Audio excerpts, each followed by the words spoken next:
అమెరికాలో జన్మించిన వాళ్లకు ఆ దేశ పౌరసత్వం ఇవ్వాలనే చట్టాన్ని ట్రంప్ రద్దు చేశారు. ఈ మేరకు ట్రంప్ ఎగ్జిక్యూటివ్ ఆర్డర్ జారీ చేశారు. ట్రంప్ నిర్ణయానికి సుప్రీంకోర్టులో అనుకూల తీర్పు వచ్చింది. ప్రస్తుతం అమెరికాలో ఉన్న విదేశీయుల పరిస్థితి ఏ విధంగా ఉండొచ్చనే అంశంపై గ్లోబల్ ట్రీ డైరెక్టర్ సుబకర్ ఆలపాటితో మా ప్రతినిధి శ్రీకాంత్ ముఖాముఖి. అమెరికా బర్త్ రైట్ సిటిజన్షిప్ మరోసారి చర్చనీయాంశమైంది.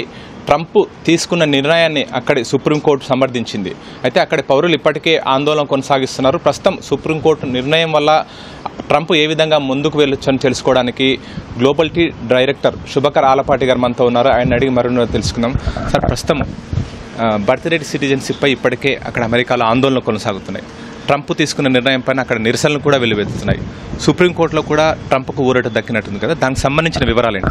ట్రంప్ గవర్నమెంట్ ఈసారి పవర్లోకి వచ్చిన తర్వాత బర్త్ రైట్ సిటిజన్షిప్ అంటే చాలా కొద్ది దేశాల్లో ఈ ఆప్షన్ ఉందండి. అలాంటి ఆప్షన్ యుఎస్లో కూడా ఉంది. ఏంటంటే అక్కడ ఒక బాబు కానీ పాప కానీ పుట్టంగానే వాళ్ళకి అమెరికా బర్త్ రైట్ అంటే సిటిజన్షిప్ ఇచ్చేస్తున్నారు. అంటే అక్కడ H1B మీద వర్క్ చేస్తున్న వాళ్ళు కావచ్చు, లేదా అక్కడ స్టూడెంట్ వీసా మీద ఉండి కప్పులు ఏమన్నా ఉండొచ్చు, లేదా అసలు అక్కడ B1 అంటే ట్రావెల్ కోసం వెళ్ళి అక్కడ కిడ్ పుట్టినా సరే సిటిజన్షిప్ ఇస్తారు. అసలు జనరల్గా ఇలాంటిది చాలా తక్కువ కంట్రీస్లో ఇస్తారు. అదే అనువుగా చాలామంది యుఎస్కి ట్రావెల్ చేసి కరెక్ట్గా డెలివరీ డేట్కి 2-3 నెలలు ముందు వెళ్తారు. ఆ టైంలో అక్కడ డెలివరీ చేసుకుంటే యుఎస్ సిటిజన్షిప్ వస్తుందనే అడ్వాంటేజ్ తీసుకోవటము ఇది ఒక ఆనవాయితీగా అయిపోయింది. సో ఇప్పుడు మనకి ఏదైతే ఈ కొత్త నిర్ణయం వచ్చిందో, ఆర్డర్ వచ్చిందో, అది కూడా ఫైనల్ ఆర్డర్ అని చెప్పలేమండి. కానీ ఓ రకంగా చెప్పాలంటే మన ఇండియన్స్కి కానీ ఎవరైతే అక్కడికి వలస వెళ్తున్న జనాలు ఉన్నారో వాళ్ళు కొంచెం భయాందోళనకు గురవ్వచ్చు. కానీ ఇప్పుడు ఇది జరిగే ముందు 22 స్టేట్స్ అక్కడ హైకోర్ట్స్ దీనికి స్టే ఇచ్చాయి. ఏది బర్త్ రైట్ సిటిజన్షిప్ క్యాన్సిల్ చేయకూడదని. 28 స్టేట్స్ అసలు ఈ డిస్కషన్ దగ్గరికి వెళ్ళలేదు. సో ఈ ఆర్డర్ వలన సుప్రీంకోర్టు చెప్పింది ఏంటి అని అంటే, ఏ స్టేట్లో కూడా కోర్ట్స్ అనేవి దాన్ని బ్లాక్ చేయకూడదు, బర్త్ రైట్ సిటిజన్షిప్ అనేది ఉండకూడదు. అలానే అక్కడ ఎవరైతే ఈ 22 స్టేట్స్ ఎవరైతే బ్లాక్ చేశారో వాళ్ళు ఈ 30 days లోపల దాన్ని ఐదర్ మళ్ళీ ఫైట్ చేస్తాం కానీ క్లోజ్ చేస్తాం కానీ చేయాల్సి ఉంటుంది. సో ఇక్కడ మనం తెలుసుకోవాల్సింది ఏంటంటే, ఎవరైతే ఇలా బర్త్ రైట్ సిటిజన్షిప్ పరంగా వెళ్దామని యుఎస్కి వెళ్తున్నారో అది ఒక ఛాలెంజ్ అవ్వచ్చు. అలానే ఇప్పుడు ఏదైతే ఈ ఇమిగ్రెంట్ రైట్స్ ఫైట్ చేసే వాళ్ళు ఉన్నారో వాళ్ళు కూడా చేయొచ్చు. అలానే ఇది క్యాన్సిల్ చేసిన తర్వాత ఇది కాంగ్రెస్లో కూడా పాస్ అవ్వాల్సింది ఉంటుంది. సో ఒక రకంగా చెప్పాలంటే ట్రంప్ ఆయనకు కావాల్సిన ధోరణిలో ముందుకు వెళ్తున్నాడు. ఇది ఆయనకు ఒక అడ్వాంటేజ్ అని అనుకోవచ్చు. అట్ ద సేమ్ టైం ఎవరైతే అక్కడ ఈ బర్త్ రైట్ గురించి వెళ్తున్నారో వాళ్ళు ఇప్పుడు దాని గురించి ప్లాన్ చేసుకోకుండా అక్కడ ఉన్న వాళ్ళు కూడా ఇప్పుడు ఎట్లా ప్లాన్ చేసుకోవాలనేది ఆలోచించుకోవాల్సి ఉంటుంది. అయితే మామూలుగా ట్రంప్ మాట్లాడిన సందర్భంలో ఎప్పుడైతే 1960s ఆ టైంలో అమెండ్ చేశారో రాజ్యాంగాన్ని, ఆ టైంలో ఇవన్నీ కూడా ఇంత వెసులుబాటు లేవనేది తన వాదన. సాధారణంగా అక్కడ అక్రమంగా వచ్చే వలసదారుల పిల్లలకి టార్గెట్ చేసుకుని ట్రంప్ ఈ నిర్ణయం తీసుకుని ఉండొచ్చా, లేకపోతే H1B కానీ గ్రీన్ కార్డు హోల్డర్స్ పైన వాళ్ళపైన అక్కడ సిటిజన్షిప్ అంటే బర్త్ రైట్ సిటిజన్షిప్ పైన కూడా ప్రభావం పడే అవకాశం ఉంది?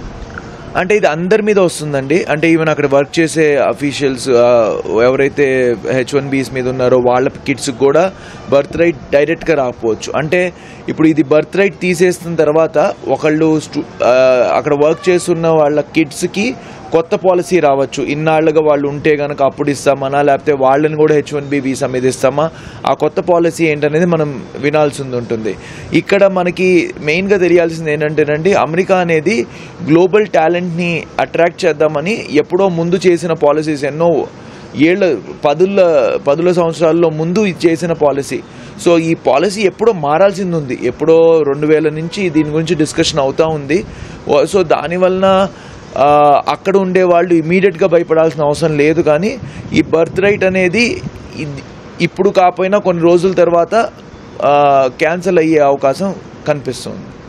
సార్ ఇప్పుడు అమెరికాలో ఉంటున్న భారతీయుల పరిస్థితి ఏ విధంగా ఉండదు సార్? ఎందుకంటే అక్కడికి వెళ్ళి H1B పైన వెళ్ళిన వాళ్ళు కానీ, లేదంటే మిగతా గ్రీన్ కార్డులో ఉన్న వాళ్ళు కానీ, ఎడ్యుకేషన్ పిల్లలు కానీ అక్కడ తమకు పిల్లలు పుడితే ఆ పిల్లలు పెద్ద అయ్యాక వాళ్ళకి సిటిజన్షిప్ వచ్చాక వాళ్ళపైన డిపెండెంట్గా ఉండొచ్చు అనేది కూడా కొన్ని ఆలోచనలతో అక్కడ ఉండాలని, అంటే దానికి కూడా ఉపయోగపడుతుందని కూడా ఆలోచనతో ఉంటుంటారు కదా. ఇప్పుడు ఎలాంటి ప్రభావం పడవచ్చు సార్ వాళ్ళందరిపై? దీన్ని డాకా అంటారండి. ఎవరైతే ఆల్రెడీ అక్కడ సిటిజన్గా ఉండి 18 years కనుక వాళ్ళు అక్కడ క్రాస్ అయితే కనుక అక్కడి నుంచి వాళ్ళు బయటికి వెళ్ళిపోవాలి, లేదంటే వాళ్ళకి అక్కడ సిటిజన్షిప్ రైట్స్ ఉండవు అనే పాయింట్ ఉంది. ఇది కూడా ఏమి క్లారిటీ లేదండి. దాని గురించి కూడా ఇంకా ఏమి క్యాన్సిలేషన్ కానీ వాళ్ళు వెళ్ళిపోవాలనేది ఆల్మోస్ట్ 10 ఏళ్ల నుంచి డిస్కషన్ నడుస్తుంది. కానీ అక్కడున్న భారతీయులు కానీ ఇప్పుడు ఇక్కడి నుంచి వెళ్ళబోయే భారతీయులు కానీ అందరూ అర్థం చేసుకోవాల్సిన ఒకటే ఒక విషయం ఏంటి అని అంటే, మునుపటిలాగా అమెరికా ఉండదు. మన అమెరికా అనేది గ్లోబల్ టాలెంట్ పూల్ అట్రాక్ట్ చేస్తాం కోసము చాలా ఫ్లెక్సిబుల్ రూల్స్, చాలా జనాలు అక్కడికి రావాలి, వలస రావాలి అనే పాయింట్తో చేశారు. కానీ మీరు కనుక చూస్తే ఈ లాస్ట్ 20-25 ఏళ్లలో అమెరికాకి ఇండియా నుంచి అదే ఈ 2 తెలుగు రాష్ట్రాల నుంచి విపరీతంగా వెళ్ళారు. ఈ జనాలు ఎక్కువ వెళ్తాం వలన అక్కడ ఉన్న ఛాలెంజెస్ కానీ, అక్కడ పాపులేషన్ పెరుగుతాం కానీ, అక్కడ ఉన్న వాళ్ళకి రిక్వైర్మెంట్స్ తగ్గుతాం అనే పరిస్థితి వస్తూ ఉన్నది. సో ముందున్నంత ఆపర్చునిటీ ఉండకపోవచ్చు, అట్ ద సేమ్ టైం ముందున్నంత ఫ్లెక్సిబిలిటీ ఉండకపోవచ్చు.